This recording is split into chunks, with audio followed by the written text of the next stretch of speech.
Good evening तो ये sir. After many day बेटा। तो अभी मेरे ना एक बच्चे ने मैसेज किया था, हमने सरफेस केमिस्ट्री नहीं किया हुआ क्या बेटा? ये सर नहीं किया। हाँ चलो बेटा, करवा देता हूँ। इजी से, वैसे इजी सा है लेकिन फिर भी एक बार कर लेते हैं हमने। गोविंद ने शायद किया था। गोविंद तुमने किया था ना मेरे को मैसेज? किसने किया था? गोविंद ने किया था शायद, यस सर, मैंने किया है ना? था। कर लेते हैं बेटा।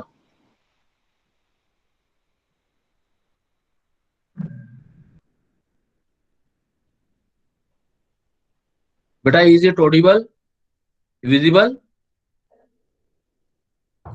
Yes sir. देखो बेटा, यस सर। देखो कुछ प्रोसेसेस होते हैं बेटा। जैसे हम प्रोसेसेस करते हैं तो हमारे पास एक प्रोसेसेस होता है एडजॉर्प्शन। वैसे तो कई सारे प्रोसेसेस होते हैं, लेकिन एक प्रोसेस होता है हमारा एडजॉर्प्शन। जैसे एब्जॉर्प्शन होता है ना बेटा, एब्जॉर्प्शन एब्जॉर्प्शन होता है, वैसे ही एक एडजॉर्प्शन होता है। ए डी, बी नहीं आ करके ए बी आता है बेटा, एडजॉर्प्शन। तो एडजॉर्प्शन का मतलब होता है, एड मतलब सरफेस पे कोई चीज ऐड होना। तो इस फिनोमिना को बोलते हैं, एडजॉर्प्शन को, द फिनोमिना ऑफ अट्रैक्टिंग और रिटेनिंग ऑफ मोलिक्यूल किसी भी गैस के और लिक्विड के ऑन सरफेस ऑफ, कोई भी सरफेस हो सकता है बेटा, लिक्विड का या सॉलिड का। तो किसी भी लिक्विड सरफेस पे ये देख रहे हो आप, जैसे ऊपर कोई चीज आके इकट्ठा हो जाए, किसी की सरफेस के ऊपर कोई चीज इकट्ठा हो जाए तो उसको हम एडजॉर्प्शन बोलते हैं। क्लियर? और जो एडजॉर्प्शन होता है, इससे पहले मैं कुछ चीजें और बता देता हूँ बेटा एडजॉर्प्शन से पहले।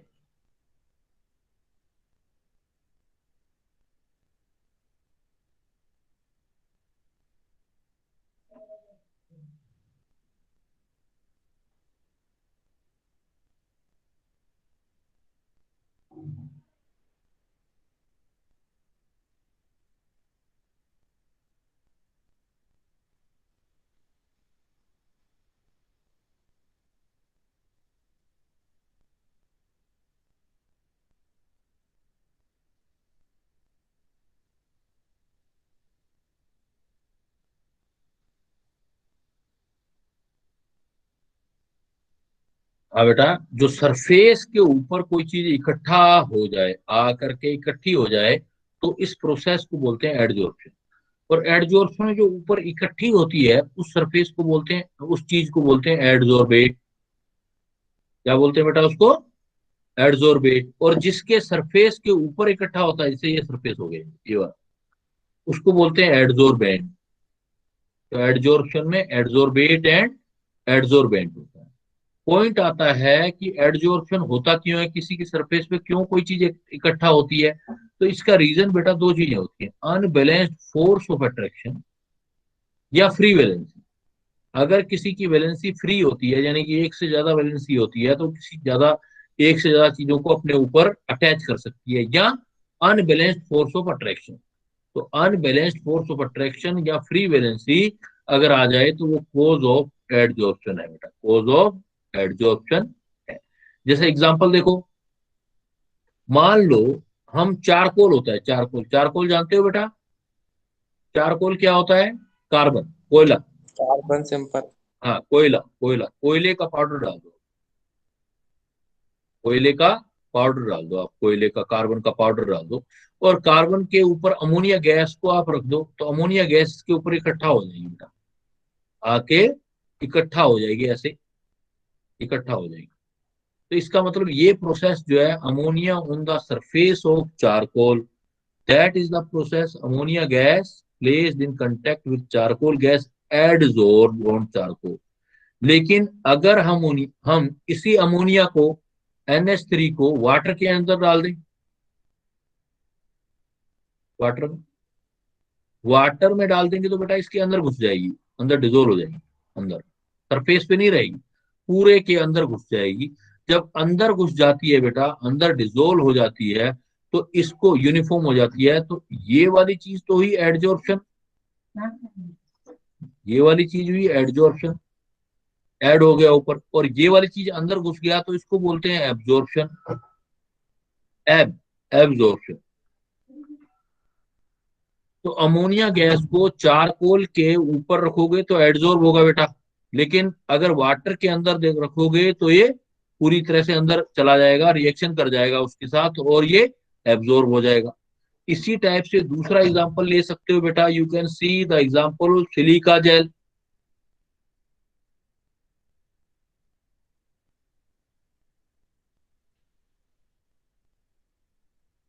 अगर हम कैल्शियम क्लोराइड को सिलिका जेल में रख दें तो एब्जॉर्प्शन होगा, और as the water vapour are uniformly distributed in calcium chloride to form hydrated water को, अगर हम वाटर, जैसे दूसरा एग्जांपल ले लो, वाटर मॉइस्चर, मॉइस्चर बोलते हैं वाटर को, हम क्या बोल सकते हैं, मॉइस्चर।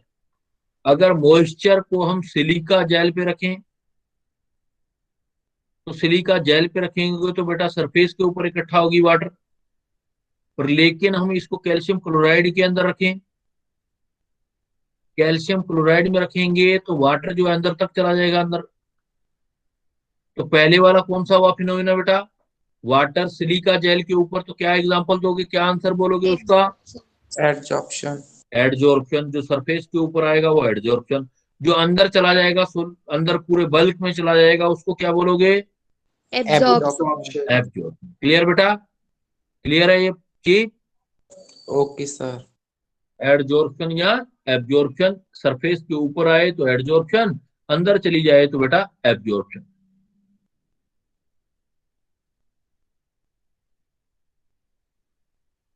इसमें देखो फिर कुछ टेक्निकल टर्म हम यूज करते हैं कि एडजोर्बेट और एडजोर्बेंट।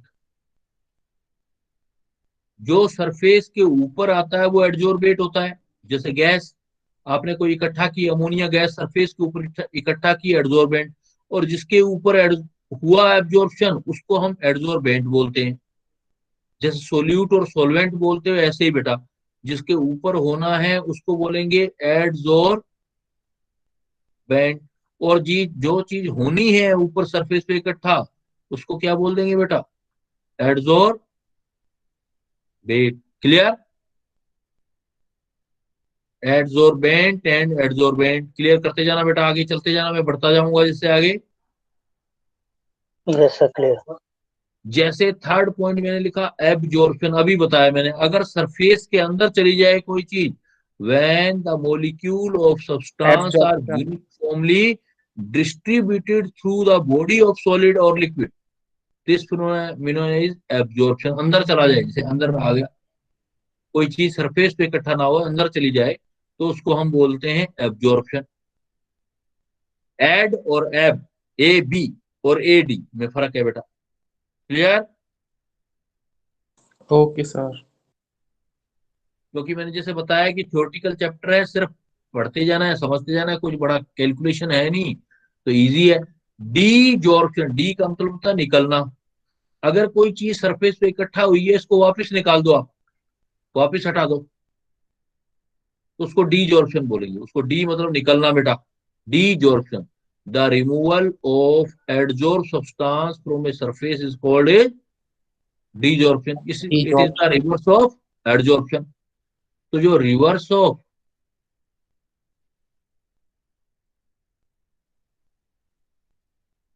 एडजॉर्प्शन होगा उसी को हम क्या बोलते हैं बेटा, डी मतलब निकलना, जॉर्प्शन मतलब एडजॉर्प्शन। एडजॉर्प्शन का अपोजिट कर देंगे तो क्या आ जाएगा, डीजॉर्प्शन। क्लियर। क्लियर। फिर आता है पॉइंट बेटा जॉर्प्शन, जॉर्प्शन सिर्फ एस और पी टी आई वन। अगर हम दोनों काम करते हैं, sorption is equal to S O R P T I O, N sorption बोलते हैं। Sorption is equal to adsorption भी हो रहा हो और एब्जॉर्प्शन भी हो रहा हो। अगर किसी में सरफेस के ऊपर भी इकट्ठा हो रहे हैं बेटा, ये देखो, और अंदर भी जा रहे हो कोई चीज, किसी चीज के ऊपर, इसको क्या बोलेंगे हम, जॉर्प्शन। क्लियर। जॉर्प्शन मतलब एडजॉर्प्शन प्लस एब्जॉर्प्शन। क्लियर है बेटा? चलूं आगे। Yes sir. Yes, sir. अब देखो,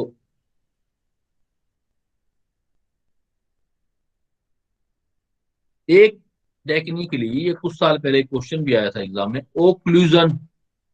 ओक्लूजन स्पेशली अगर एडजॉर्प्शन ऑफ गैसेस हो, अगर कोई गैस, लिक्विड नहीं, गैस, गैस अगर किसी मेटल की सरफेस पे इकट्ठा होती है तो उसको एक्लूजन कहते हैं। तो ओक्लूजन का मतलब क्या हो गया? Adsorption of gases on surface of metal. अगर किसी मेटल की बेटा सरफेस के ऊपर कोई गैस इकट्ठा हो जाती है तो उसको हम बोलते हैं occlusion. Occlusion is the adsorption. यह है एडजॉर्प्शन ही, लेकिन स्पेसिफिक है बेटा। स्पेसिफिक मतलब क्या है कि अगर कोई गैस किसी मेटल के ऊपर इकट्ठा हो जाए तो उसको हम, मेटल के ऊपर इकट्ठा हो जाए, जैसे हाइड्रोजन गैस प्लेटिनम के ऊपर इकट्ठा हो जाए, सपोज प्लेटिनम के ऊपर हाइड्रोजन गैस इकट्ठा होगी, that is the occlusion. Clear? Yes, sir. Clear. Okay, sir. अब देखो, इसका मतलब हम पहला पॉइंट करते हैं कि डिफरेंस क्या हुआ एडजॉर्प्शन या एब्जॉर्प्शन में। वैसे नोट्स पढ़ोगे सारी चीजें वैसे ही क्लियर हो जाएंगी, जो मैं लिखी हुई है वही चीजें बता रहा हूँ बेटा, लेकिन फिर भी एक बार कर लेते हैं। एडजॉर्प्शन कैसा फिनोमेना बेटा? सरफेस के ऊपर। और एब्जॉर्प्शन बल्क फिनोमेना। बल्क वाला फिनोमेना हो गया, अंदर हो गया, अंदर, बल्क का मतलब अंदर। एडजॉर्प्शन नॉन यूनिफॉर्म रेट, लेकिन ये यूनिफॉर्म रेट होगा। यूनिफॉर्म रेट मतलब एक जैसा होगा, पूरे सॉल्यूशन के अंदर एक जैसा सा इकट्ठा हो जाएगा। जैसे अंदर होगा तो बिल्कुल एक जैसा हो जाएगा। एग्जाम्पल, जैसे हमने अभी किया था, सिलिका जेल पर अगर मॉइस्चर फ्रॉम एयर कर दें तो वो एडजॉर्प्शन है, लेकिन एनहाइड्रस कैल्शियम क्लोराइड पर एब्जॉर्प्शन ऑफ वाटर कर दें, मतलब चौक के ऊपर वाटर डाल दें तो अंदर तक चला जाएगा वाटर बेटा। चौक क्या होती है? Calcium chloride. चौक के ऊपर वाटर डाल दो तो वाटर अंदर तक चला जाएगा, तो इसका मतलब वो किसका एग्जाम्पल हुआ? एब्जॉर्प्शन। एब्जॉर्प्शन। लेकिन अगर हम सिलिका जेल रख दें, और तो हम किसी कमरे के अंदर सिलिका जेल रखते हैं तो कमरे की मॉइस्चर होगी जो ऊपर ऊपर इकट्ठा हो जाएगी बेटा, मतलब नमी दूर हो जाएगी कमरे की। कमरे की नमी दूर करने का तरीका जो है वो एडजॉर्प्शन है। Silica gel absorb, adsorb not absorb, adsorb moisture from air. Clear बेटा? Yes sir. Yes sir. अब देखो बेटा, मान लो हमने एडजॉर्प्शन कर लिया, तो एडजॉर्प्शन भी अलग अलग टाइप के होते हैं। एडजॉर्प्शन दो टाइप के होते हैं, एक होता है फिजिकल एडजॉर्प्शन, एक होता है केमिकल एडजॉर्प्शन। तो पहले देखो आप, फिजिकल एडजॉर्प्शन और केमिकल एडजॉर्प्शन में डिफरेंस क्या है और क्या क्या नाम है। Physical adsorption, chemical adsorption, adsorption के टाइप। फिजिकल एडजॉर्प्शन को फिजीजॉर्प्शन भी बोलते हैं, फिजी, और केमिकल एडजॉर्प्शन को केमिजॉर्प्शन बोलते हैं। फिजिकल एडजॉर्प्शन को वांडरवाल एडजॉर्प्शन भी बोलते हैं, और केमिकल एडजॉर्प्शन को लैंगम्यूर एडजॉर्प्शन बोलते हैं, लैंगम्यूर एडजॉर्प्शन। फर्क क्या है कि यहाँ पर कोई चीज आ करके किसी चीज के ऊपर इकट्ठा होती है लेकिन बॉन्ड नहीं बनाती। जब बॉन्ड नहीं बनता है तो उसको वैंडरवाल बॉन्ड बोलते हैं। बॉन्ड बोलता है, जो वीक बॉन्ड बनता है उसको कौन सा बॉन्ड बोलते हैं? Van der Waals forces between adsorbate and adsorbent. जब बॉन्ड ही नहीं बनेगा तो बहुत कम एनर्जी निकलेगी, उसको बोलते हैं, इस एनर्जी कम निकलेगी तो बोलेंगे low heat of adsorption, about 20 kilo joule पर मोल। एडजॉर्बेट एडजॉर्बेंट से टाइटली बाउंड ही नहीं होगा, बाउंड नहीं होगा तो हीट बहुत कम निकलेगी। कम निकलेगी, कितनी निकलेगी? हम बोलेंगे 20 किलो जूल पर मोल। और ऐसा जो होगा बहुत कम टेम्परेचर पे होता है, usually occurs at low temperature due to low activation energy. ये प्रोसेस रिवर्सिबल है। रिवर्सिबल तो मतलब गैस हटा भी सकते हो, बन जाएगी, इकट्ठा हो जाएगी गैस, बॉन्ड तो बना नहीं है, वापस हट भी जाएगी। तो फिजिकल एडजॉर्प्शन कैसे प्रोसेस है? रिवर्सिबल प्रोसेस है बेटा। इनकी कोई नेचर स्पेसिफिक नहीं है बेटा, कोई भी गैस किसी भी चीज के ऊपर आके इकट्ठा हो सकती है, नॉट स्पेसिफिक इन नेचर। और ये मल्टी लेयर होते हैं, मल्टी लेयर। जैसे मान लो ये कोई सरफेस है, कोई मेटल है, कोई सी मेटल है, कोई स्पेसिफिक नहीं है, कोई सी मेटल है, इसके ऊपर गैस आती गई, इकट्ठा होती गई, ऐसे गैस इकट्ठा होती गई। तो गैस इकट्ठा होती गई, पहली बात क्या हुआ ये, और गर्म कर दोगे तो गैस वापस हट जाएगी। तो कैसी नेचर हुई बेटा? रिवर्सिबल। और नेचर जो है स्पेसिफिक नहीं है कि किसी पार्टिकुलर मेटल के ऊपर पार्टिकुलर गैस इकट्ठा नहीं हो रही, इसका मतलब नेचर स्पेसिफिक नहीं है, इसलिए क्या बोलोगे बेटा? नॉन स्पेसिफिक होता नॉन है। स्पेसिफिक। और बहुत, अब कोई बॉन्ड तो बनाना नहीं है, तो बहुत सारी गैस है कि ऊपर इकट्ठा हो जाएगी तो उसकी बहुत सारी लेयर बन जाएंगी, इसलिए क्या बोलोगे आप? Multi multi layer formation will take place. लेकिन अगर हम केमिकल एडजॉर्प्शन की बात करें, हम केमिकल एडजॉर्प्शन, पहली बात स्ट्रॉन्ग फोर्स बनेगा, केमिकल बॉन्ड बनेगा बेटा, एडजॉर्बेट और एडजॉर्बेंट के बीच केमिकल बॉन्ड बनेगा, बहुत सारी एनर्जी बाहर निकलेगी। एक्टिवेशन एनर्जी होगी हाई। हाँ बिल्कुल हाई होगी, और हाई हीट ऑफ एडजॉर्प्शन होगा, हाई हीट ऑफ एडजॉर्प्शन, जिसकी एनर्जी 80 से 400 किलो जूल पर मोल तक जाएगी। और एक्टिवेशन एनर्जी है तो नॉर्मल टेम्परेचर पर नहीं हो पाएगी ये रिएक्शन बेटा, हाई टेम्परेचर पर होगी, high temperature due to high activation energy. और यूजुअली इरिवर्सिबल, एक बार बॉन्ड बन गया तो उसको अपने आप नहीं हट पाएगा, वो अपने आप नहीं हटेगा, तो इसका मतलब कौन सा नेचर हो गया बेटा? रिवर्सिबल नहीं है, ऐसे नेचर को क्या बोलोगे आप? इरिवर्सिबल। इरिवर्सिबल। और ये हाईली स्पेसिफिक है, स्पेशल कोई स्पेशल के साथ ही बॉन्ड बनाएगा, और ये एक लेयर बनेगा, क्योंकि बॉन्ड बनना है, जैसे मेटल है तो उसकी पास एक स्पेशल, बस एक ही लेयर बनेगी बेटा, बॉन्ड बनाएगी, इसलिए कैसा होगा बेटा? मोनो लेयर होगा। क्लियर? कि एडजॉर्प्शन टू टाइप का है बेटा। एडजॉर्प्शन फिजिकल भी हो सकता है, केमिकल भी हो सकता है। केमिकल का मतलब डायरेक्ट बॉन्ड बनना होता है, फिजिकल का मतलब बॉन्ड बनना नहीं होता है बेटा। उस हिसाब से आप सारी चीजें याद कर लोगे।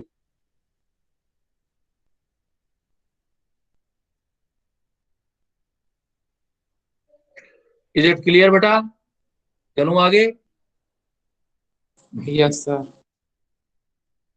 अब देखो, अगर थर्मोडायनेमिक्स देखें एडजॉर्प्शन की, तो हमेशा हीट निकलेगी बेटा, चाहे कम निकले चाहे ज्यादा निकले, तो हमेशा थर्मोडायनेमिक्स देखें एडजॉर्प्शन की, तो हमेशा किस तरह का प्रोसेस है आपके पास? एक्सोथर्मिक है, ऑलवेज स्पॉन्टेनियस प्रोसेस।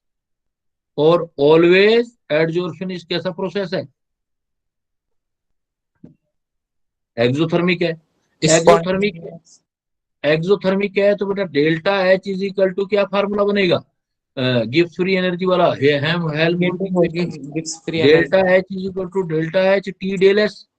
चीजें आके इकट्ठा हो रही हैं, अगर सिस्टम की बात करें तो डेल्टा एच क्या हुआ बेटा? नेगेटिव।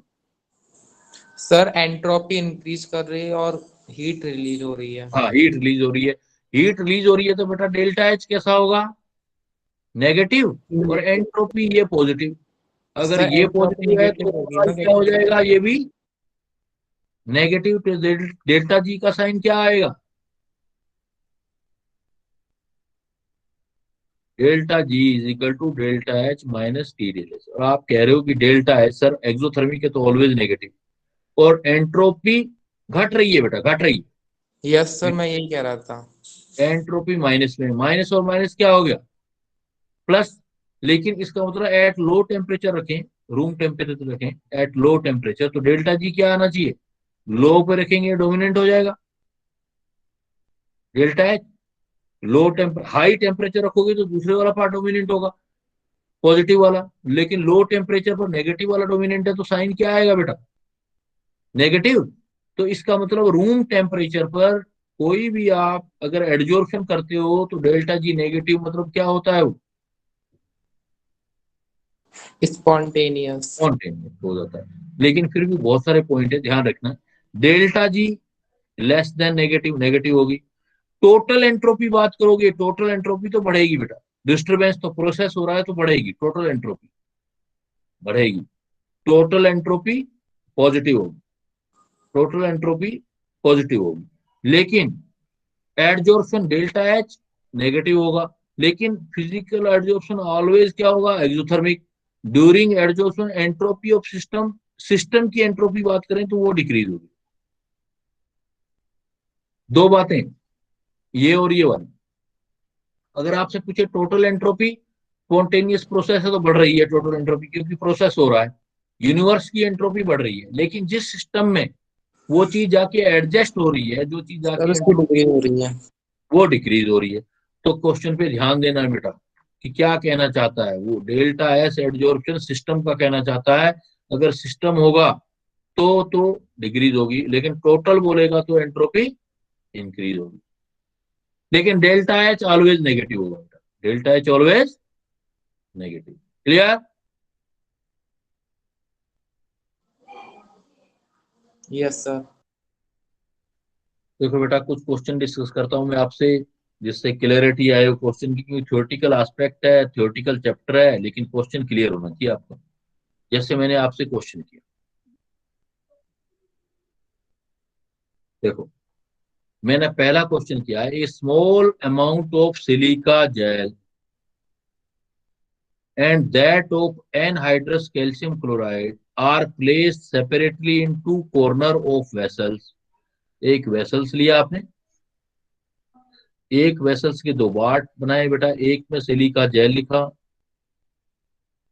और एक में आपने एनहाइड्रस कैल्शियम क्लोराइड रखा, वाटर नहीं है। और अब वाटर वेपर रख दिया,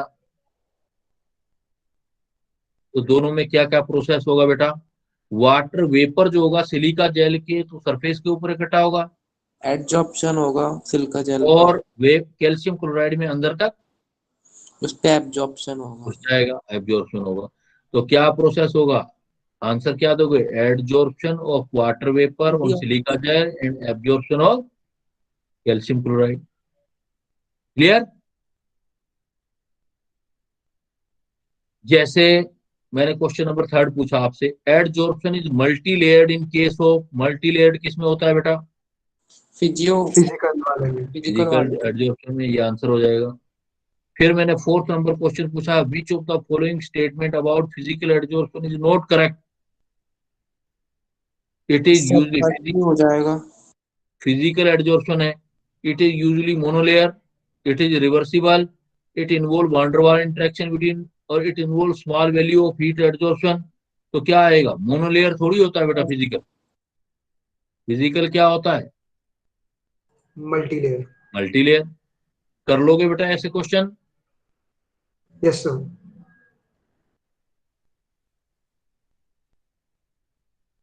तो ऐसे कई सारे क्वेश्चन मैंने आपसे डिस्कस कर दिए, जैसे न्यूमेरिकल भी डिस्कस किया मैंने। एक क्वेश्चन डिस्कस किया, 50 millilitre of oxalic acid is shaken with 0.5 gram of would charcoal. ये बेटा चारकोल लिया मैंने,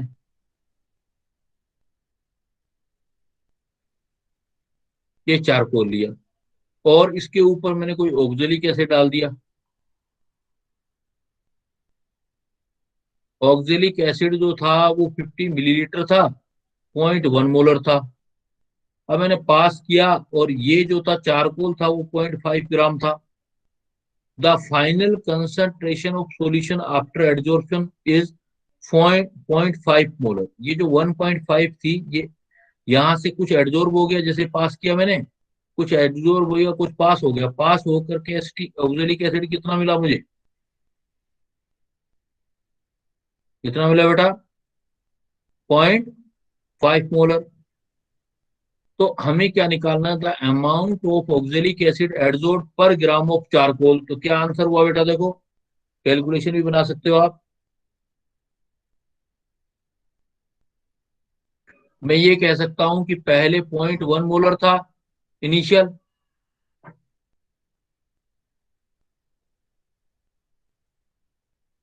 इनिशियल 0.1 मोलर था, और बाद वाला कितना हो गया बेटा? Final 0.5 molar. तो इसका मतलब एडजॉर्ब कितना हुआ बेटा? 0.1 से 0.5 चला गया, कितना एडजॉर्ब हुआ? 0.5 मोलर। वॉल्यूम तो वही होगा ना, 50 मिलीलीटर ही होगा, है ना? तो इसका मतलब नंबर ऑफ मोल क्या हो गए? Number of mole is equal to होता है मोलरिटी इंटू वॉल्यूम। कितना हो गया बेटा? 0.5 इंटू 50 मिलीलीटर, तो कितने मोल हो गए? 1/2 मतलब 25 मिलीमोल। क्लियर? बोलो बेटा, यहां तक किसी को दिक्कत हो तो? क्लियर है? 0.1 मोलर डाला आपने, 0.5 मोलर क्रॉस कर गया, तो यहाँ एडजॉर्ब कितना हुआ? 0.1 सर में से इनिशियल 1 मोलर है। इनिशियल 1 मोलर है, 1 मोलर है इनिशियल 1 मोलर, 1 मोलर में से 0.5 गया, तो ये एडजॉर्ब कितना हुआ बेटा? 0.5। 0.5। और वॉल्यूम कितना है? 50 50 मिली। ml। इसका मतलब जो आपने ऑक्जेलिक एसिड डाला उसके मोल कितने एडजॉर्ब हुए? Molarity into volume. मोलरिटी कितना हुआ बेटा? 0.5। और वॉल्यूम 50, तो कितना हो गया? 50 इंटू 0.5 मतलब 25 मिलीमोल हो गया बेटा। क्लियर? तो yes sir. Weight is equal to क्या होता है? Weight is equal to number of mole into molar mass. तो number of mole, molar mass कितना आ गया? नंबर ऑफ मोल आ रहे हैं 25 मिली मोल, का मतलब 10-3। और मोलर मास आप निकाल लो ऑक्जेलिक एसिड का बेटा। ऑक्जेलिक एसिड का होता है फार्मूला 6COOH और COH।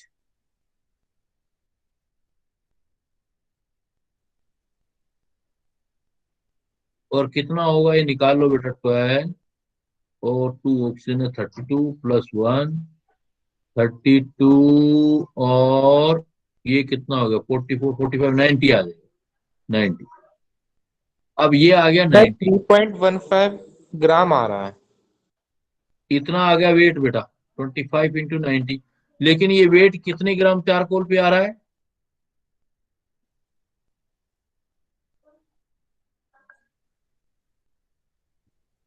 0.5 ग्राम था ना, तो 0.5 ग्राम में इतना आ रहा है।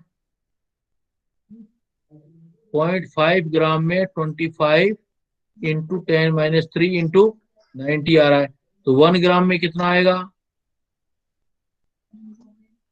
निकाल सकते हैं ना बेटा?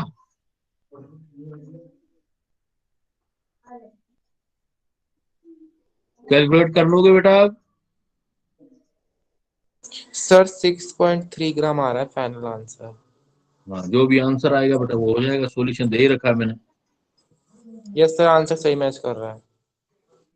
क्लियर कर लोगे बेटा? Yes sir.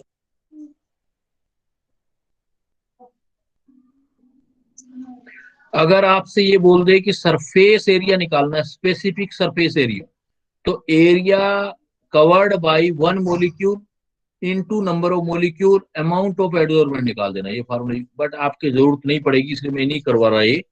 मेडिकल में जरूरत नहीं पड़ती आप लोगों को, इंजीनियरिंग में पड़ती है, इसलिए नहीं बता रहा ये मैं आपको। लेकिन करना चाहो तो ये फार्मूला कर सकते हो।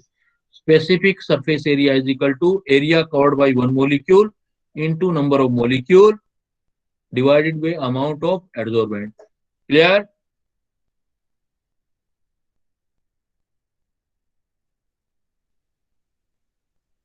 चले आगे बेटा।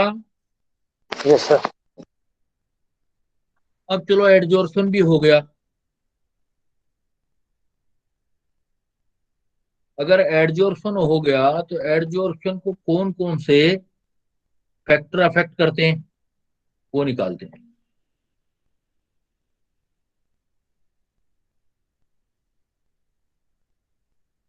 Factor affecting the adsorption of gas on solid surface. अगर हम फैक्टर की बात करें बेटा, तो फैक्टर में हमारे पास बहुत सारे फैक्टर हैं जो किसी भी, स्पेशली अब हम किस पे, ओक्लूजन पे कर रहे हैं। ओक्लूजन पर बात कर रहे हैं। ओक्लूजन मतलब adsorption of gas gas on on that. Surface, है ना? तो देखो, एक तो होता है एक्सटेंट ऑफ एडजॉर्प्शन, मतलब एक्स अपॉन एम। एक्स मतलब मास ऑफ एडजॉर्बेट, कितना मास एडजॉर्बेट का एडजॉर्ब हुआ उन सरफेस, और जिस सरफेस पे हुआ उसका मास कितना है, मास ऑफ एडजॉर्बेंट। तो एक्सटेंट ऑफ एडजॉर्प्शन को हम एक्स बाई एम से लिखते हैं बेटा। एक्स बाई एम में ऊपर वाला एक्स का मतलब होता है मास ऑफ एडजॉर्बेट, नीचे वाला मास ऑफ एडजॉर्बेंट। तो कौन कौन से फैक्टर अफेक्ट करते हैं अगर हम देखें,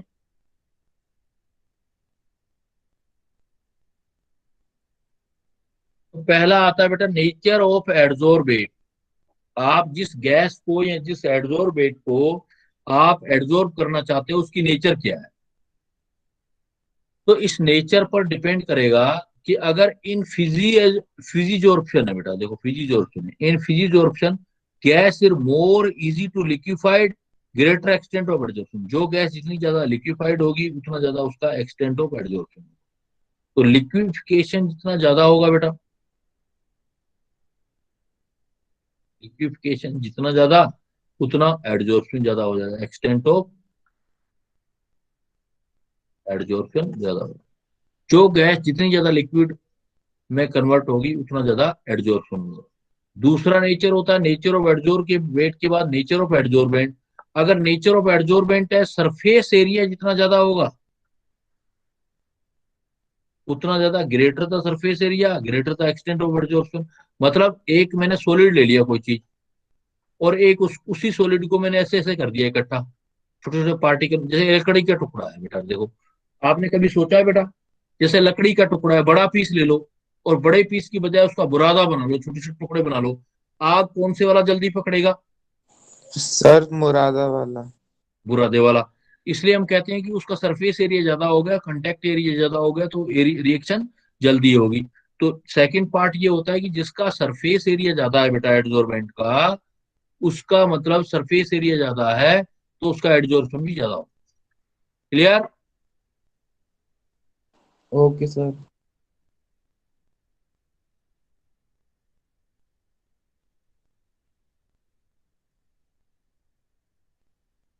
तीसरा पॉइंट आता है इफेक्ट ऑफ प्रेशर। अगर टेम्परेचर कांस्टेंट हो तो इफेक्ट ऑफ प्रेशर क्या हो? देखो बेटा तीन चीजें होती हैं। एक होता है एक्स अपॉन एम, इसको बोलते हैं एक्सटेंट ऑफ एडजॉर्प्शन।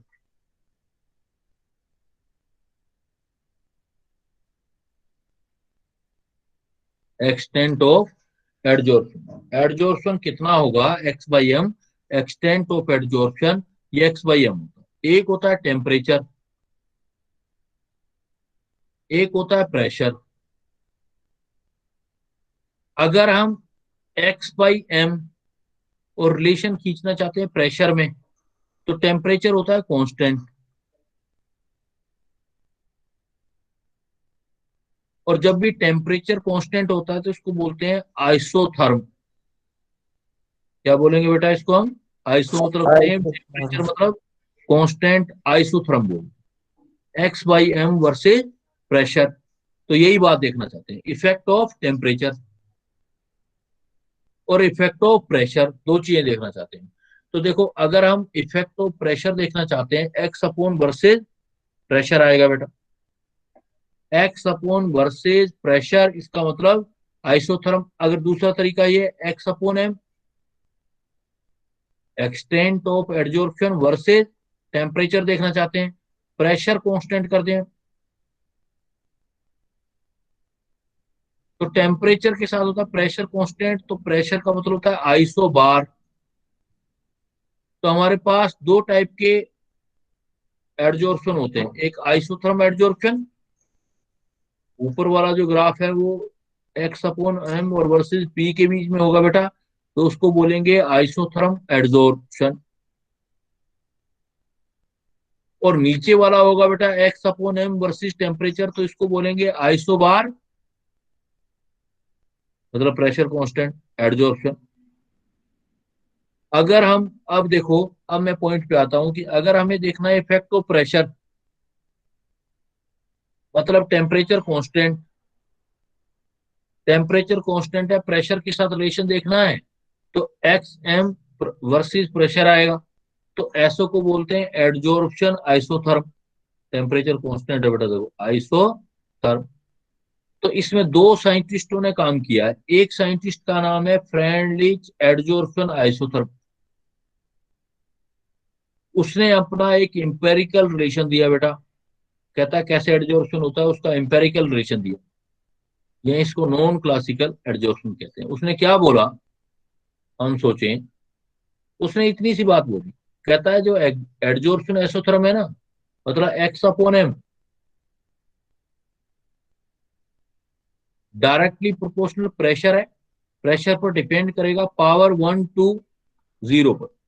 1 to 0, उसको उसने ऐसे लिखा, x upon m directly proportional p की power n, x upon m equal to constant लगा दें कि k की पावर p की पावर n।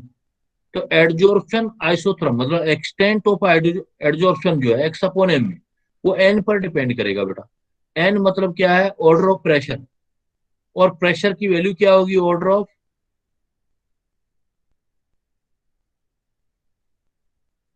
एडजॉर्प्शन। तो n की वैल्यू क्या होगी बेटा, 1 से लेके 0 से लेके 1। 0 से लेके 1 या 1 से लेके 0। तो p की पावर जो है, उसने क्या बोला था, इसको 1/n बोला था। उसने क्या बोला इसको, 1/n, n नहीं बोला, 1/n। और 1/n की वैल्यू क्या होगी बेटा, 1 से 0। तो n की वैल्यू क्या हुई बेटा, देखो सोचो, अगर 1n इज इक्वल टू 1 होगा तो n की वैल्यू क्या होगी, 1। और 1 इज इक्वल टू 0 होगा तो n की वैल्यू क्या होगी, इनफाइनाइट। इन्फिनिट। तो आप बोलोगे ऑर्डर कितना हो सकता है 0 से 1 के बीच में। ऑर्डर जो होता है, प्रेशर जो हमारा फ्रेंडलिच ने बोला था, प्रेशर पर कैसे डिपेंड करेगा, कहने का मतलब उसका ये कहने का था कि अगर आप किसी भी सरफेस के ऊपर, ये सरफेस आ गया, किसी भी सरफेस के ऊपर गैस एब्जॉर्ब कर रहे हो कोई, तो पहले तो क्या है, जितना प्रेशर बढ़ाओगे उतनी ही बढ़ती जाएगी, प्रेशर बढ़ती जाएगी। इसका मतलब पहले तो x upon m directly proportional pressure पर होगा, पावर 1। और बाद में धीरे धीरे बढ़ते बढ़ते बढ़ते बढ़ते सेचुरेशन आ जाएगा। अब और ज्यादा कितना ही प्रेशर बढ़ाओ नहीं बढ़ेगा। तो x upon m is equal to pressure की पावर कितनी हो जाएगी, 0। तो ओवरऑल एक्स अपॉन एम की पावर क्या हुई बेटा, पी की पावर 0 से लेके 1 तक। उसने इसको 1/n बोल दिया, एक्स अपॉन एम के पी की पावर 1/n। तो 1/n की वैल्यू क्या हो सकती है, 1/n का वैल्यू बेटा कितना हो सकता है, देखो 1/n का वैल्यू 1 हो सकता है या 0। 1/n की वैल्यू 1 से 0 है, तो 1/n 0, तो n की वैल्यू क्या आ सकती है बेटा, 1 से इनफाइनाइट। 1 से इन्फिनाइट, ये याद रखना। n यहाँ पर ऑर्डर नहीं है बेटा, ऑर्डर क्या है यहाँ पर, हेयर 1/n। 1/n। एड ऑर्डर ऑफ प्रोसेस, जो एडजॉर्प्शन प्रोसेस है वो आपका है 1/n, नॉट n, 1/n। इसलिए 1/n की ये क्वेश्चन पूछेगा बेटा आपसे, तो 1/n की वैल्यू पूछेगा तो कितने से कितनी बताओगे, 1 से 0। 1 से 0। और n की वैल्यू पूछेगा तो 1 से इनफाइनाइट। इनफाइनाइट। 1/n का वैल्यू, यही क्वेश्चन है बेटा एग्जाम के। 1/n का वैल्यू पूछोगे तो 1 से 0, और n का वैल्यू पूछेगा तो 1 से इन्फिनिट। n क्या है, मैथमेटिकल वैल्यू, n ऑर्डर नहीं है, ऑर्डर क्या है, ऊपर ही कर लिया। 1/n। 1 अब केमिकल काइनेटिक्स में तो n ऑर्डर होता था, लेकिन सरफेस केमिस्ट्री में n ऑर्डर नहीं है बेटा। n की वजह क्या ऑर्डर है, 1/n बेटा। ऑर्डर जो है यहाँ पर 1/n का मतलब है ऑर्डर। क्लियर, चलें आगे। Okay sir.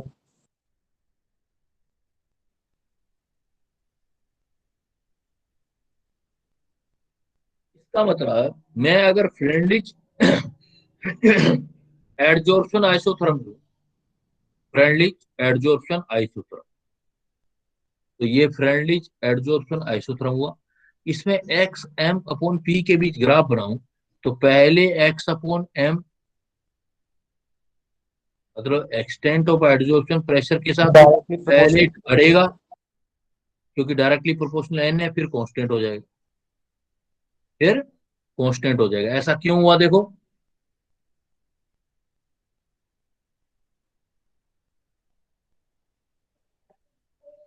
आप कह रहे हो जो फ्रेंडलिच है,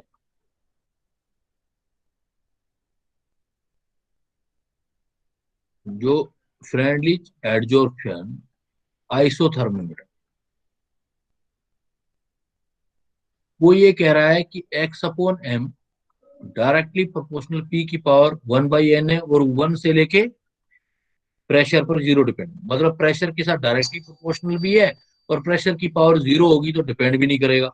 इसका मतलब अगर मैं ग्राफ खींचूं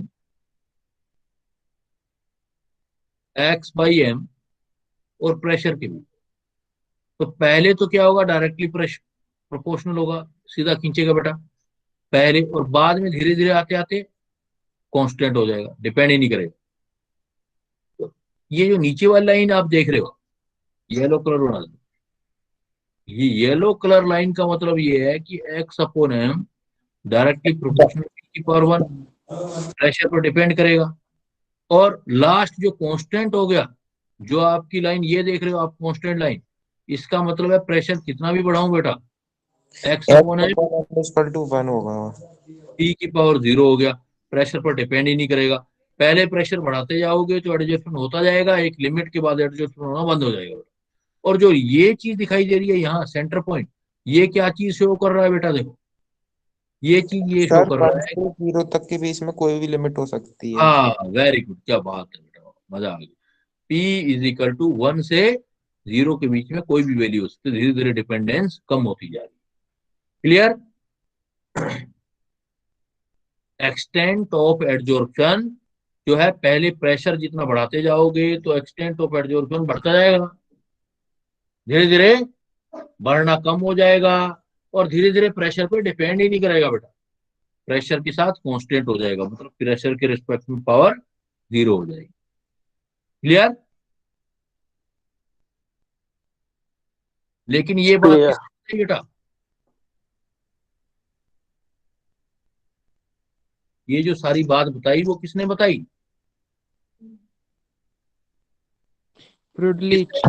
फ्रेंडलिच ने बताई बेटा, फ्रेंड। और उसने कोई प्रैक्टिकल नहीं किया, उसने सिर्फ इंपेरिकल फार्मूला दिया, इसलिए ये क्या है कि लिमिटेड था। ये सिर्फ जो है मोनोलेयर के लिए लिमिटेड था, कि मोनोलेयर अगर बनानी है तब आपका ये लिमिटेड रहेगा। इसलिए उसने जो चीजें बताई, तो उसने क्या बोला कि प्रेशर जो है वो अगर लोग ले लूंगा तो फिर ऐसे ग्राफ आ जाएगा, वो कोई बात नहीं है, लोग लेके ऐसे ग्राफ बनाएगा। तो इफेक्ट ऑफ टेम्परेचर जो बताया फ्रेंडली एडजॉर्प्शन आइसोथर्म ने बताया। लेकिन इसको करेक्ट किसने किया, इसको बड़ा क्लियरिटी जो समझाया, क्योंकि ये तो सिर्फ इंपेरिकल फार्मूला था। एक बड़ा दूसरा साइंटिस्ट था जिसका नाम था लैंगम्यू, लैंगम्यू एडजॉर्प्शन आइसोथर्म, जिसको क्लासिकल एडजॉर्प्शन आइसोथर्म बोलते हैं। उसने इस चीज को एक्सप्लेन किया। उसने बोला कि एक अगर कोई चीज आके एडजॉर्ब हो रही है तो मोनोलेयर बनाती है, पहली बात ये बताया उसने, कहा मल्टी लेयर जैसा कोई कंसेप्ट नहीं है, मोनोलेयर बनाती है। और एडजॉर्ब जब वो एडजॉर्ब होती है तो एडजॉर्ब होने पर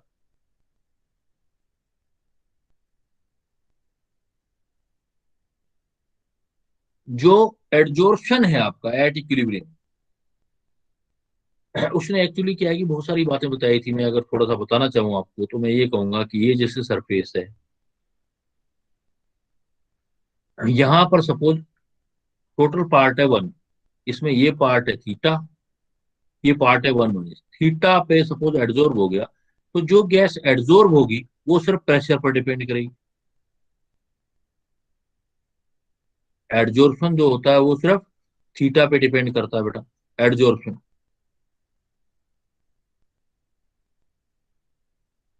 और सरफेस, अब देखो अगर ये बात सोचें अपने, यहाँ तो एडजॉर्प्शन हो चुका ना, और यहाँ नहीं हुआ।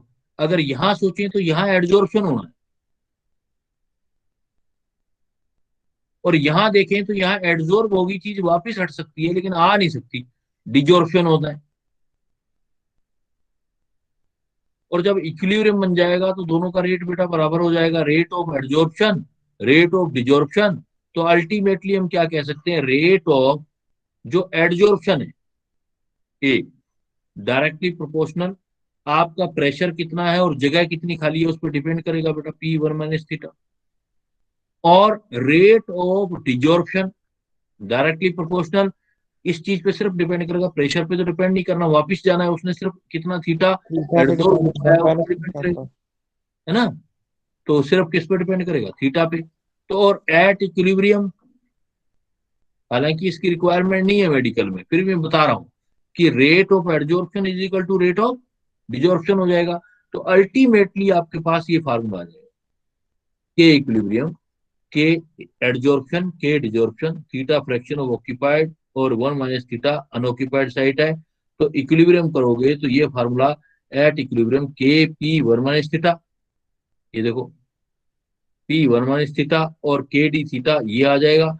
ओवरऑल सोल्व करोगे तो अल्टीमेटली हम कह सकते हैं कि एक्सटेंट ऑफ एडजॉर्प्शन जो आएगा वो आएगा ए पी 1 प्लस बीपी।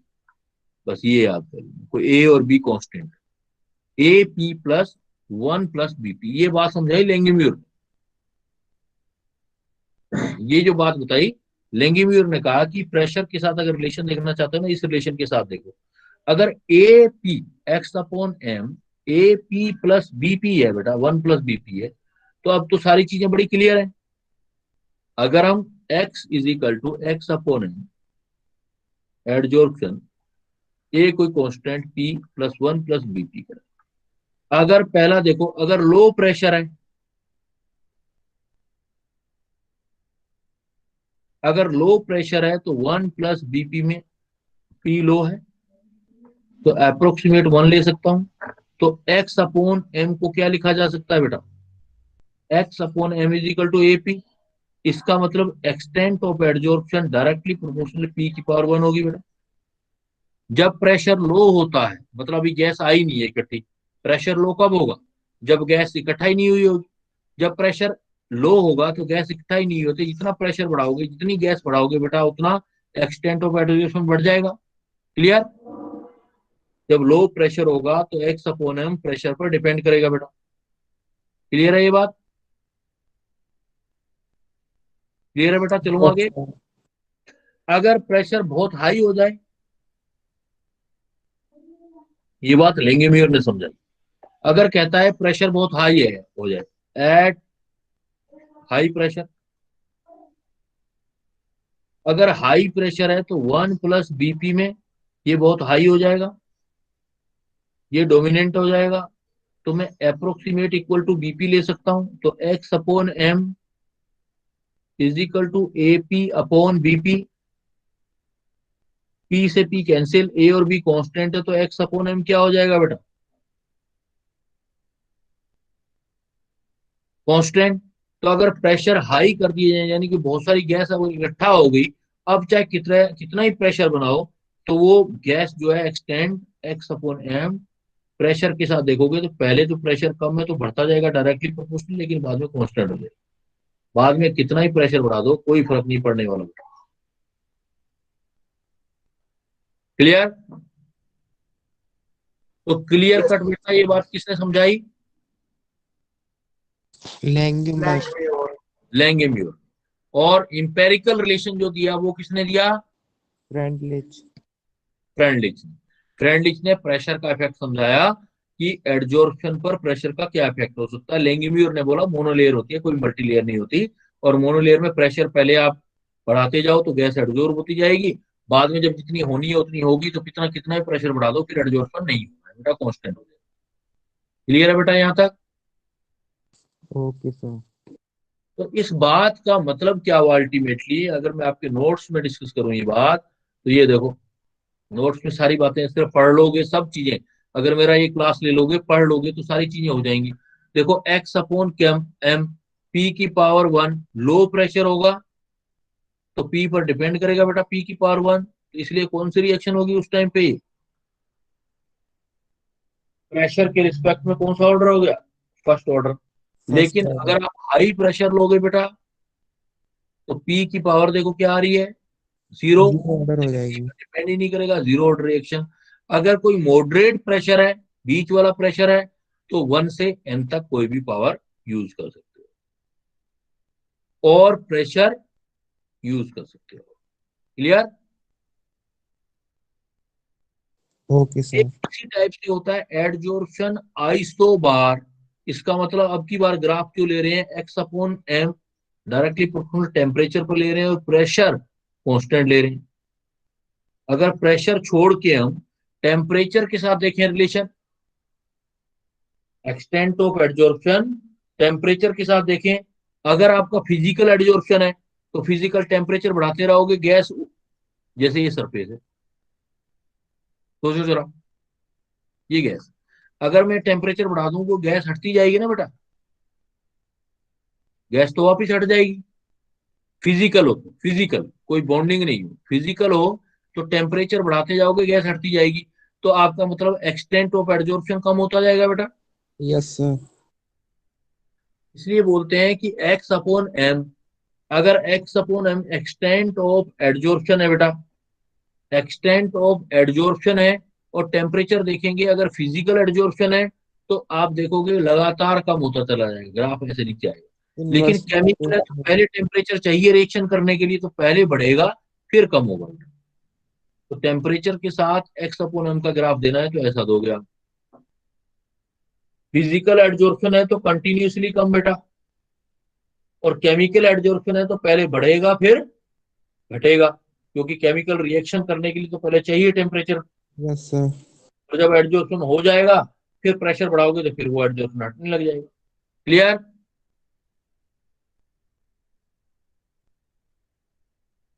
यहां Yes, तक sir. बेटा Clear. किसको दिक्कत? चलूं आगे? Yes, sir. अब आ जाओ, तो एडजॉर्प्शन गैसेस में नहीं सॉल्यूशन में भी कर सकते हो आप।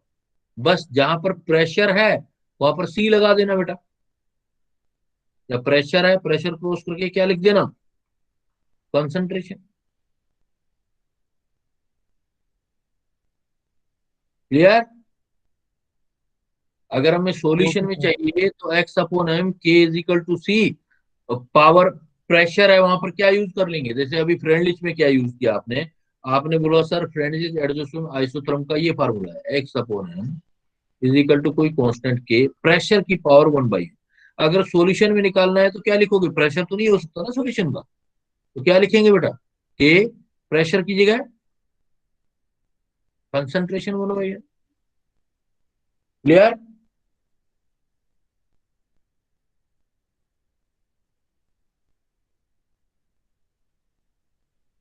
Yes, clear sir. बेटा, कोई प्रॉब्लम नहीं? No, sir. अब चलो, हमने एडजॉर्प्शन पढ़ लिया, उसके ऊपर प्रेशर और टेम्परेचर का इफेक्ट भी पढ़ लिया। अब हम देखते हैं डेली लाइफ में हम क्या यूज करते हैं, इसका यूजेस क्या है, हमारे एडजॉर्प्शन क्यों पढ़ रहे हैं, यूजेस क्या है। अब एनसीईआरटी रीडिंग लगा लेना बेटा इसके बाद, इसलिए मैंने नहीं करवाया था, रीडिंग लगाओगे तो हो जाएगा। देखो, सबसे पहले production of high vacuum, production of high vacuum, कैसे आप वैक्यूम कर सकते हो बेटा बताओ? सर जो गैस होगी किसी कंटेनर के अंदर वो एडजॉर्ब हो जाएगी तो वैक्यूम में हाँ, बन जाएगी। वेरी गुड बेटा। अगर किसी कमरे के अंदर भी कोई एयर है तो वह, अगर हम एड्जॉर्बेंट रखेंगे तो वो एड्जॉर्बेंट सारी गैसेस को अपने ऊपर इकट्ठा कर लेगा, और कमरे से, रूम से गैसेस हट जाएंगी, हट जाएंगी तो क्या प्रोड्यूस हो जाएगा बेटा, वैक्यूम हो जाएगा। वैक्यूम। तो वैक्यूम कैसे क्रिएट कर सकते हैं, the remaining trace of air can be adsorb by charcoal, charcoal रख दो, from a vessels evacuated by a vacuum pump to give a very high vacuum. क्योंकि आपने पढ़ा था ना कि क्या होता है, जो चारकोल होता है वो क्या करता है, किसको एड्जॉर्ब कर लेता है, गैस को। मॉइस्चर को, गैसेस को, तो इकट्ठा हो जाएगी यहाँ, तो कमरे के अंदर से तो गैस हट जाएगी बेटा, तो आप प्रोड्यूस कर सकते हो हाई वैक्यूम। दूसरा देखो, गैस मास्क, आपको पता है फैक्ट्रियों में मजदूर काम करते हैं बेटा, और कई बार हमें क्या है कि माइनिंग जब होती है तो माइनिंग में गहराई पे जाना पड़ता है, उतरना पड़ता है बेटा। काला पत्थर पिक्चर बनी थी, एक एक पिक्चर बनी थी अमिताभ बच्चन की, काला पत्थर। और एक आपको पता है भोपाल में गैस कोई कांड हो गया था एक, जिसको भोपाल गैस ट्रेजेडी बोलते हैं बेटा, यू नो। मिथाइल आइसोसाइनेट वो वाला। हाँ, मिथाइल आइसोसाइनेट गैस निकली, तो हमें पता नहीं है कि जमीन के अंदर क्या है। तो मजदूर लोग जब काम करते हैं, जब खुदाई करते हैं, तो पता नहीं है कौन सी गैस आ जाए अंदर, कई बार जहरीली गैसें आ जाती हैं। जैसी 1984 में एक ट्रेजेडी हुई, 1984 में भोपाल के अंदर, 1984 के अंदर उसको बोलते हैं भोपाल गैस ट्रेजेडी। तो उस ट्रेजेडी में क्या हुआ कि मजदूर अंदर माइन में गए, खुदाई कर रहे थे, एकदम से एक जहरीली गैस बाहर निकली। और वो जहरीली गैस, पॉइजनस गैस कौन सी थी बेटा? क्वेश्चन आता है कई बार। मिक। कौन सी गैस थी वो? मिक। मिथाइल एजोसाइनाइड। हाँ, मिक, MIC। और बेटा मिक जो निकली, गैस बाहर निकली, उसका फुल फॉर्म था मिथाइल आइसोसाइनेट। आज तक केस चल रहा है बेटा। मिथाइल, अमेरिका की कंपनी थी वो, उसने अभी तक हर्जाना नहीं दिया उन मजदूरों को बेचारों की। वो तो चले ही गए, उनकी फैमिलियां भी, अब पता नहीं कितने लोग फैमिली में भी चले गए। 1984 से अंदाजा लगा सकते हो कितना टाइम हो गया अब तक। आइसोसाइनेट। Sir 36 year. हाँ, 36 ईयर में आप देखो, एक जनरेशन से दूसरी जनरेशन आ जाती है ना? तो उसमें बहुत सारे मजदूर मर गए थे बेटा। मिथाइल आइसोसाइनेट गैस बाहर निकली और उस गैस में बहुत सारे लोग मर गए, मजदूर मर गए। तो अब क्या किया जाता है कि अब ऐसी कोई मास्क लगा दी जाती है चेहरे पर जब मजदूर काम करते हैं, तो गैसेस जो है सांस के अंदर जाए ही ना, पॉइजनस गैसेस, और ऊपर ही ऊपर मास्क के ऊपर एब्जॉर्ब हो जाए। आजकल कोरोना भी चल रहा है बेटा, देखो मास्क पहनते हैं हम लोग, है कि नहीं है? तो मास्क से बड़ा फायदा मिलता है। तो ऐसे गैस मास्क बनाए जा सकते हैं, ये भी यूजेस है बेटा। तो गैस मास्क में क्या होगा? Gas mask a device which consist of activated charcoal and mixture of adsorbent. उसमें क्या होता है? मास्क ऐसा नहीं होता, नॉर्मल कपड़े का नहीं होता, उसमें के ऊपर उसमें केमिकल भरा होता है। कौन सा केमिकल भरा होता है बेटा? जैसे जो एडजॉर्बेंट का काम कर सकता हो। एडजॉर्बेंट का काम कौन कर सकता है? जैसे क्या ले सकते हो आप? चारकोल। चारकोल वगैरह। तो वो भरा होता है। इससे क्या होता है? Usually use for breathing in coal mine. ये देखो आ गया, coal mine, to adsorb poisonous gas. तो पॉइजनस गैस को वो एड्जॉर्ब कर लेता है, इसलिए गैस मास्क बनाने में भी हम इसका यूज कर सकते हैं बेटा। क्लियर? Okay sir. इसी टाइप से कंट्रोल ऑफ ह्यूमिडिटी। अगर मॉइस्चर बहुत ज्यादा है एटमोस्फेयर में, तब भी आप एड्जॉर्बेंट रख लो आप। कंट्रोल ऑफ ह्यूमिडिटी, तो सिलिका या एल्यूमिनियम जेल, ये क्या करते हैं? मॉइस्चर को एड्जॉर्ब कर लेते हैं। तो are use to adsorbent for removing moisture and control humidity. जो लोग स्पेशली जैसे जम्मू या कश्मीर से रिलेटेड लोग हैं, कभी गए हों, तो वो देखो कि जून जुलाई के अंदर बहुत ज्यादा बारिश होती है बेटा। हमारे यहाँ भी दिल्ली में भी होती है, लेकिन जम्मू कश्मीर में जब ये बारिश होती है तो मॉइस्चर बन जाती है बेटा। मॉइस्चर का मतलब बहुत ज्यादा ह्यूमिडिटी होती है, सांस लेने में दिक्कत होने लग जाती है वहां पर। जो एरिया हमें बहुत अच्छे लगते हैं जब घूमने के लिए जाते हैं, लेकिन अगर बारिश के मौसम में वहां चले गए तो बहुत दिक्कत आएगी बेटा। इवन हमें, जैसे हम जो है प्लेन एरिया के हैं, हम दिल्ली के हैं, तो हमें वहां सांस लेने में दिक्कत आएगी, क्योंकि वहां क्या होता है, क्या ज्यादा हो जाती है वहां पर? ह्यूमिडिटी ज्यादा हो जाती है बेटा, ह्यूमिडिटी। ह्यूमिडिटी को भी कंट्रोल किया जा सकता है अगर वहां पर किसी रूम में सिलिका जेल और एल्यूमिनियम जेल रख दिया जाए, तो जितनी मॉइस्चर है वो सारी एड्जॉर्ब कर लेंगे बेटा।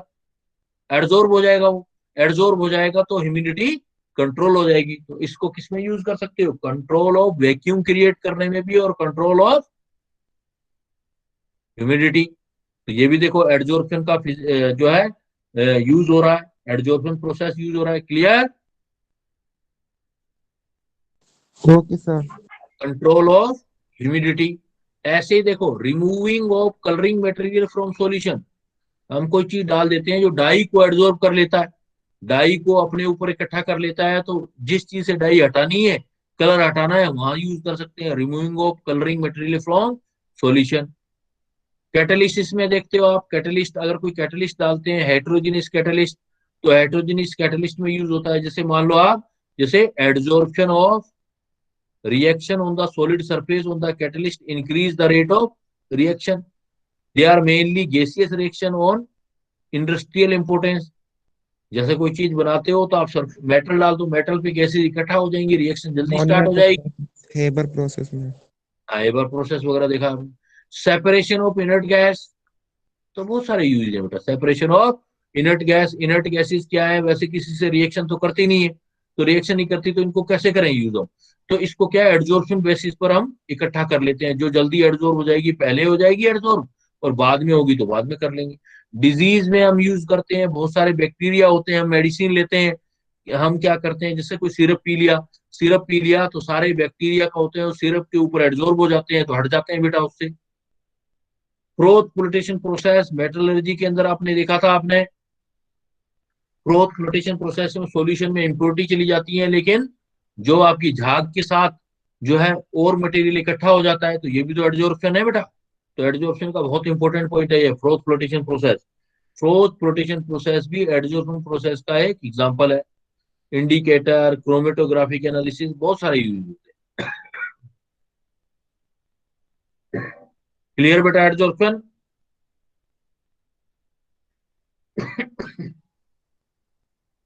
Yes sir.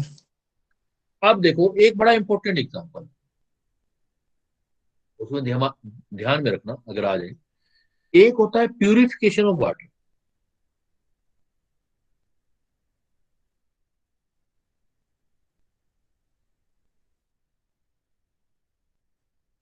एक होता है प्यूरिफिकेशन ऑफ वाटर, एक होता है removal of hardness of water.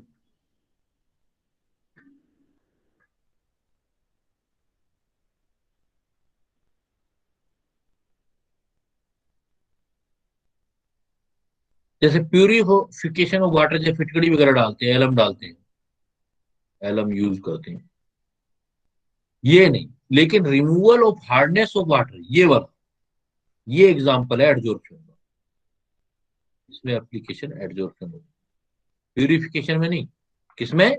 क्योंकि वाटर दोनों जगह है, लेकिन वाटर का क्या करना है आपने, प्यूरिफाइड नहीं करना बेटा। प्यूरिफाई की वजह क्या करना बेटा, removal of hardness of water. Hardness अगर वाटर की हटानी है तो हम प्रोसेस यूज करते हैं एडजॉर्प्शन, क्योंकि हम पढ़ क्या रहे हैं, व्हाट वी आर स्टडिंग।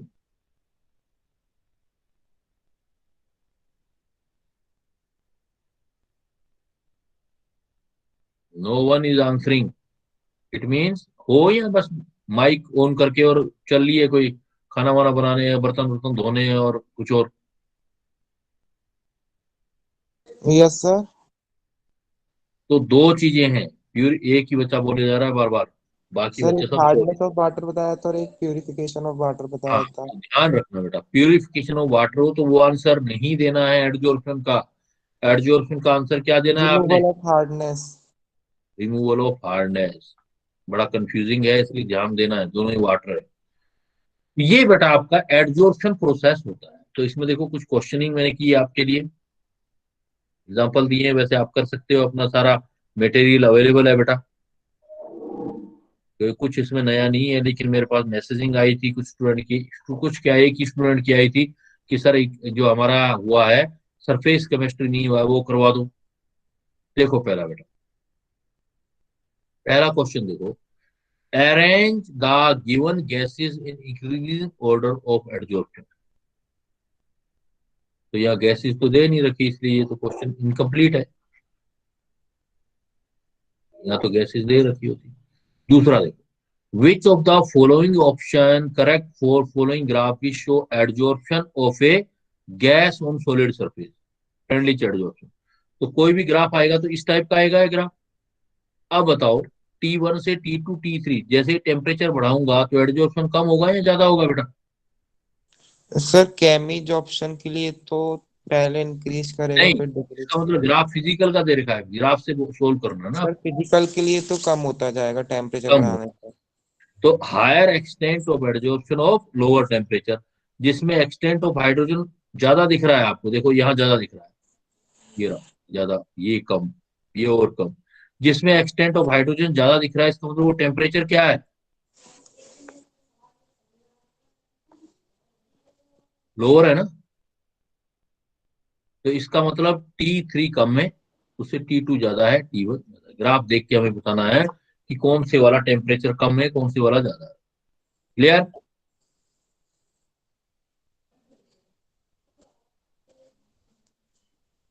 हालांकि T1 T2 T3 टेम्परेचर दिए थे, अगर T3 टेम्परेचर पर एक्सटेंट ऑफ एडजॉर्प्शन ज्यादा दिखाई दे रहा है आपको, इसका मतलब T3 टेम्परेचर लो है बेटा, और T1 पे एक्सटेंट ऑफ एडजॉर्प्शन कम दिखाई दे रहा है, इसका मतलब जो है T1 टेम्परेचर लो है। तो हाई है, हाई है। क्लियर? Yes, sir. फिर मैंने देखो एग्जांपल दिया आपको थर्ड, देखो for in Freundlich adsorption isotherm at moderate pressure extent of adsorption x by m directly proportional to p raised to power x, the value of x क्या होगा बेटा? 1/n. 1/m। Very good. क्योंकि 1 हो नहीं सकता, 1 तो किस प्रेशर पे था? लो प्रेशर पे, और हाई प्रेशर पे 0 था। तो मॉडरेट प्रेशर का मतलब हो गया कि 1 और 0 के बीच में है, तो वो कोई भी वैल्यू हो सकती है बेटा, वो हो सकती है 1/n, because friendly adsorption isotherm ने बोला था x/m is equal to k, pressure की वैल्यू 1/n।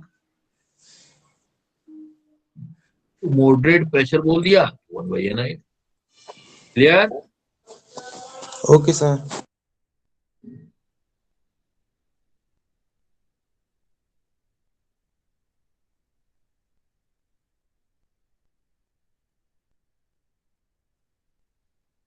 फिर बेटा देखो फोर्थ एग्जांपल दिया मैंने, in Freundlich adsorption isotherm the slope of the AB,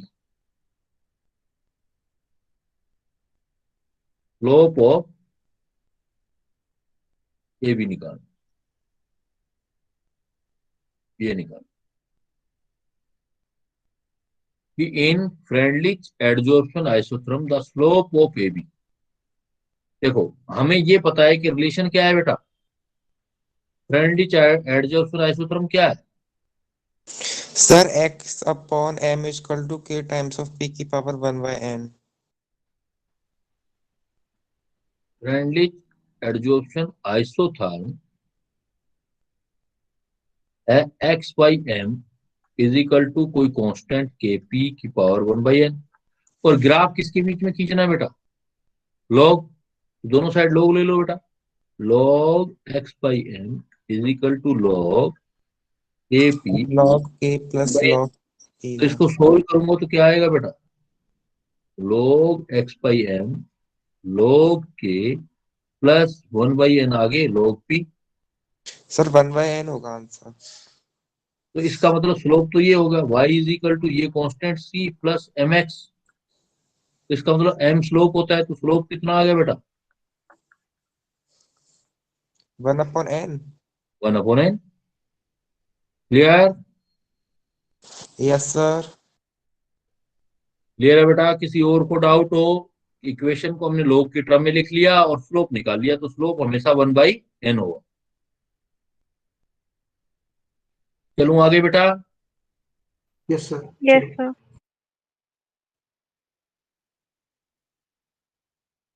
fifth number देखो,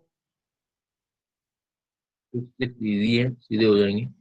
फिफ्थ कह रहा है, कहता है when temperature is lowered and pressure is raised the adsorption of gas is solid. Temperature बढ़ा रहे हो, टेम्परेचर कम कर रहे हो बेटा, और प्रेशर बढ़ा रहे हो, तो क्या होगा? लो टेम्परेचर हाई प्रेशर होगा तो एडजॉर्प्शन बढ़ेगा ना। बढ़ यस जाएगा। तो low temperature and high pressure favour in adsorption. Clear? Yes sir, दोनों बातें फेवर कर रही हैं। सिक्स्थ नंबर देखो, which gas is adsorb maximum extent sir at given NO2। Adsorbent. तो मैक्सिमम एक्सटेंट का मतलब है जिसका लिक्विफिकेशन इजी होगा, ईज ऑफ, जिसकी a की वैल्यू ज्यादा होगी। हाँ, लिक्विफिकेशन जिसका ईज ऑफ लिक्विफिकेशन ज्यादा होगा बेटा, उसका एडजॉर्प्शन भी ज्यादा होगा। अब हम क्या करें, हमें पता है ईज ऑफ लिक्विफिकेशन किसका जाता है? पोलर गैस का। अगर पोलर गैस होगी, पोलरिटी ज्यादा होगी, तो लिक्विफिकेशन ज्यादा होगा बेटा। पोलर गैस ज्यादा, लिक्विफिकेशन ज्यादा। देखो NH3 H2 N2 O2, ये सारी तो नॉन पोलर गैस हैं। तो पोलर गैस कौन सी हुई बेटा?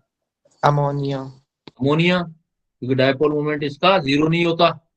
तो अमोनिया जो है आपकी पोलर गैस है। पोलर गैस जितनी ज्यादा होगी पोलरिटी, उतना क्या ज्यादा होगा? लिक्विफिकेशन जिसका ईज ऑफ लिक्विफिकेशन ज्यादा होगा, उसका एडजॉर्प्शन ज्यादा होगा। तो क्या आंसर आ जाएगा बेटा? Ammonia. Ammonia. Clear? Clear, yes, sir. 7 number question देखो, which plot is adsorption isobar for chemisorption where x is amount of gas adsorb on the mass m temperature t। t के साथ केमिजॉर्प्शन क्या होता है, पहले बढ़ता है बेटा, तीसरा होगा ऑप्शन। बढ़ता है, सीधा सा question. Third. Clear? Okay sir. Next 8 number question, which one is Freundlich equation. Freundlich equation देखो कौन सी वाली है, तो फ्रेंडलिच इक्वेशन तो हमने क्या की थी बेटा, x upon m is equal sir to k वही बात पी हो गई। लॉग भी ले लूं तो मैं log x by m log k a 1 first by N वाला। आगे आ जाएगा लॉग p या c। प्रेशर ले लो तो p है, या c ले लो, कौन से वाला ऑप्शन आ जाएगा बेटा। सर फोर्थ उसमें सी कुछ कंसंट्रेशन दे दिया है। हाँ, तो प्रेशर की जगह कंसंट्रेशन यूज कर सकते हैं ना बेटा, सॉल्यूशन होगा तो कंसंट्रेशन हो जाएगी, गैस होंगी तो प्रेशर हो जाएगा। क्लियर? Yes, sir. चले आगे बेटा। Yes, sir.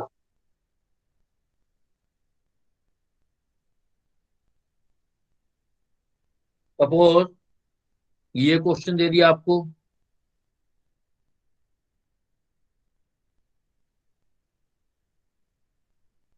ये क्वेश्चन,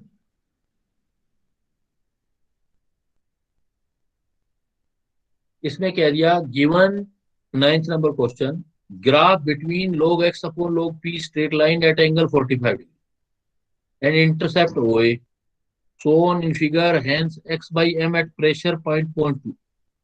तो ये ग्राफ दे दिया बेटा, हमें ये पता है x upon m is equal to क्या होता है बेटा, फार्मूला के पी 1 की पावर n, log ले लेंगे तो log x upon m log k plus 1 by n log p।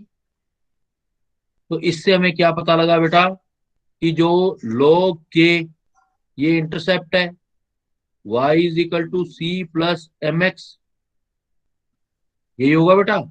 तो c इंटरसेप्ट है, इंटरसेप्ट की वैल्यू ये होगी यहां तक, ये इंटरसेप्ट है तो इंटरसेप्ट की वैल्यू कितनी आ गई बेटा, 0.3010।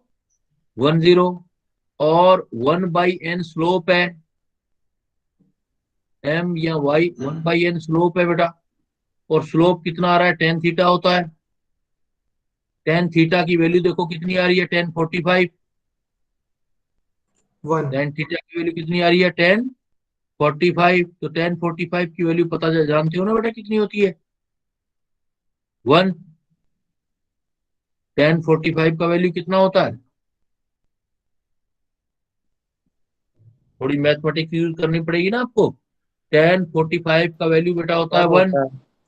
अब हमें क्या है कि tan 45 सी भी पता लग गया, तो log k की वैल्यू आ गई, क्योंकि वो इंटरसेप्ट है, log k is equal to C है, सी इंटरसेप्ट है 0.3010। तो k कितना रखूंगी उसकी वैल्यू इतनी आ जाए, log 2 की वैल्यू उतरी है इतनी बेटा, और इसका मतलब k की वैल्यू आ गई 2।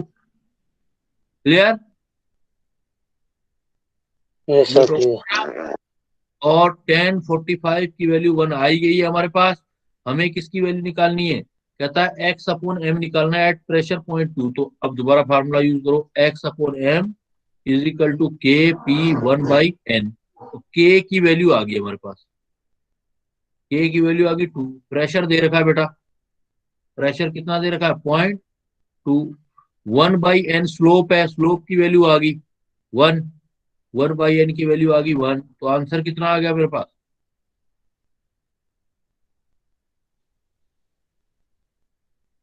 0.4। क्लियर?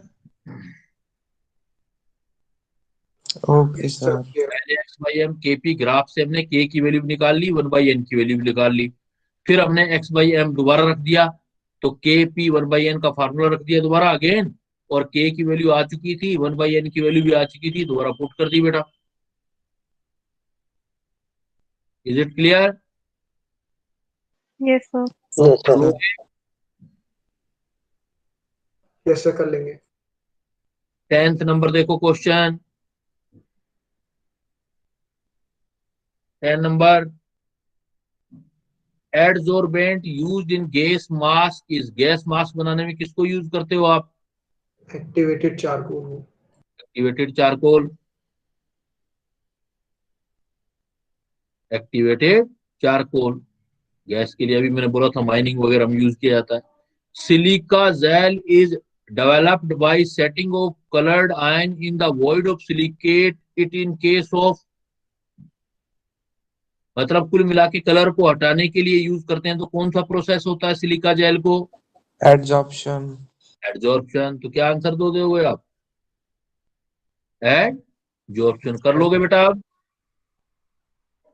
तो सरफेस केमिस्ट्री का पहला पार्ट जो रिलेटेड है वो आपका एडजॉर्प्शन से रिलेटेड है बेटा। तो एडजॉर्प्शन, एब्जॉर्प्शन, डिजॉर्प्शन, ऑक्लूजन क्या होता है, पहला पॉइंट। दूसरा पॉइंट, एडजॉर्प्शन जो है वो कितने टाइप के होते हैं, फिजिकल और केमिकल एडजॉर्प्शन। और थर्ड पार्ट होता है बेटा एडजॉर्प्शन कौन कौन से फैक्टर अफेक्ट करते हैं, तो प्रेशर और टेम्परेचर वाले फैक्टर जनरली देखे हमने। और फिर लास्ट में था कि एडजॉर्प्शन की एप्लीकेशन कौन कौन सी है, कौन कौन से हम यूजेस कर सकते हैं। Clear? Yes sir. Surface chemistry में एक पार्ट एडजॉर्प्शन है, दूसरा पार्ट है कोलाइडल सॉल्यूशन, तो वो हम नेक्स्ट क्लास में देखेंगे। Let's see in next class बेटा। Okay okay sir. Okay, sir. Okay बेटा, now I am living, let's see next class in second part of this chapter.